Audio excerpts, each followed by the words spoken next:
Cyril Cohen, bonjour. Bonjour Pascal et bonjour à tout le monde sur le plateau.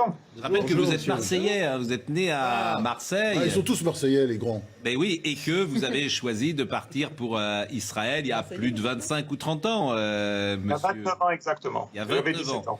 Et que vous serez la semaine prochaine à Paris. Et que à Marseille aussi.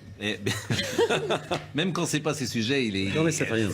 Il est passionné, comme il dit. En fait, il est surtout bavard. Mais bon.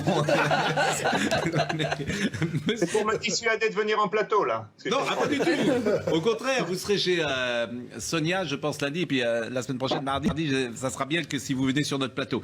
Il n'y a plus aucune restriction en Israël aujourd'hui, ce matin? Non, en gros, c'est fini. On peut déclarer la Covid-19 comme une chose du passé. C'est fini. On a tout annulé. On a annulé évidemment le port du masque qui était dans un sens un peu symbolique et aussi quand même concret à l'intérieur. Parce qu'on a pratiquement plus de cas. On a même eu des journées la semaine dernière où, en fait, tous les cas, une dizaine, étaient des cas importés, des cas qu'on a détectés à l'aéroport. C'est-à-dire que ces jours-là, il n'y a pas eu d'infection en Israël. Donc bon, on est quand même assez optimiste vu ces chiffres. On est quand même très prudent. Il faut le prendre en compte parce que on est toujours à la merci d'un variant. Ça, je l'ai toujours dit. Je le dis de la manière la plus humble. On ne peut pas, je dirais, sous-estimer ce virus. Mais en gros, oui, la Covid-19 est terminée aujourd'hui en Israël. On a juste maintenu le port du masque dans les avions, évidemment. On a les contrôles à l'entrée et quelquefois dans les hôpitaux, justement par mesure de précaution. Mais sinon, la vie est, je dirais, retournée à la normale. On peut voir le sourire des gens et leurs grimaces aussi. Je citais tout à l'heure des épidémiologistes et des médecins qui se sont complètement plantés en France sur ce qui allait se passer en ce moment. On est quand même frappé de l'importance de la saisonnalité, comme si tout ça était naturel et que le virus ne circulait pas une fois que vient l'été. Est-ce que vous partagez, non pas cette analyse, je n'aurais pas je ne suis pas sur ce terrain-là, mais ce constat?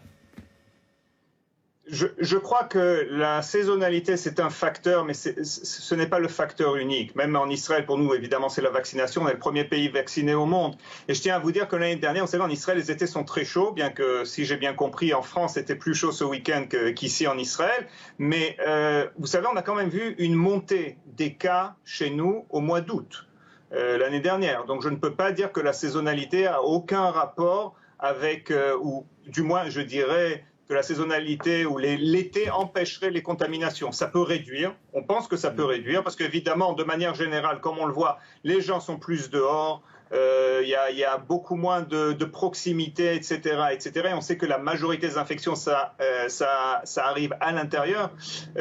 Donc c'est une possibilité. Ça réduit. C'est un peu pour moi, en fait, je dirais que la saisonnalité, c'est un peu comme le port du masque et comme les gestes barrières. Ça nous aide à faire baisser le R0, mais c'est pas la solution, évidemment.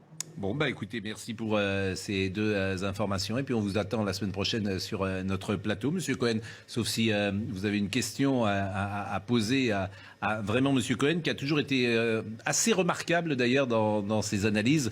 Parfois, on se dit que vous seriez bien en France avec nous. Faut qu'il revienne. Que pense-t-il du port du masque à l'extérieur en France, qui est maintenu ?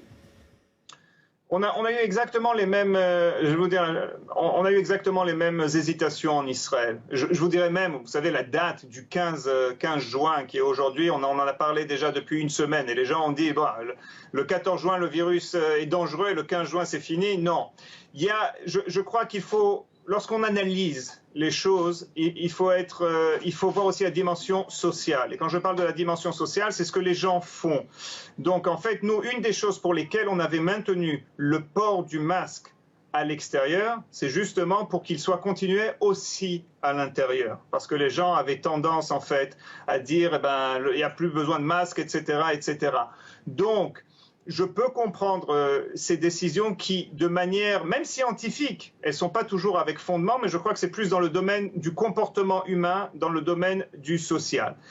Aujourd'hui, oui, écoutez, je vois les chiffres en France, je vois les chiffres qui sont très encourageants.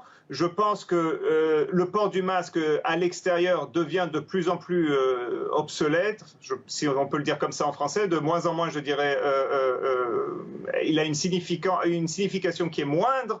Il faut dire aussi, je vais vous dire une autre chose, d'après ce que je comprends et d'après ce que je vois, si c'est pareil en France qu'en Israël, même si le port du masque est maintenu à l'extérieur, il y a aussi beaucoup de personnes qui ne le mettent pas ou qui le mettent tout simplement sous le nez, et ça veut rien dire, excusez-moi, mais alors ça, le masque sous le nez ou sur le menton, je veux dire, c'est une grosse blague. Et avec tout cela, vous voyez une baisse, donc vous comprenez aussi l'importance, entre guillemets, du port du masque, ou je dirais le fait que ça joue beaucoup moins sur les contaminations en ce moment. Bon, merci beaucoup. Rendez-vous la semaine prochaine, Monsieur Cohen, à Paris cette fois-ci. Un mot sur ce qui se passe en Angleterre.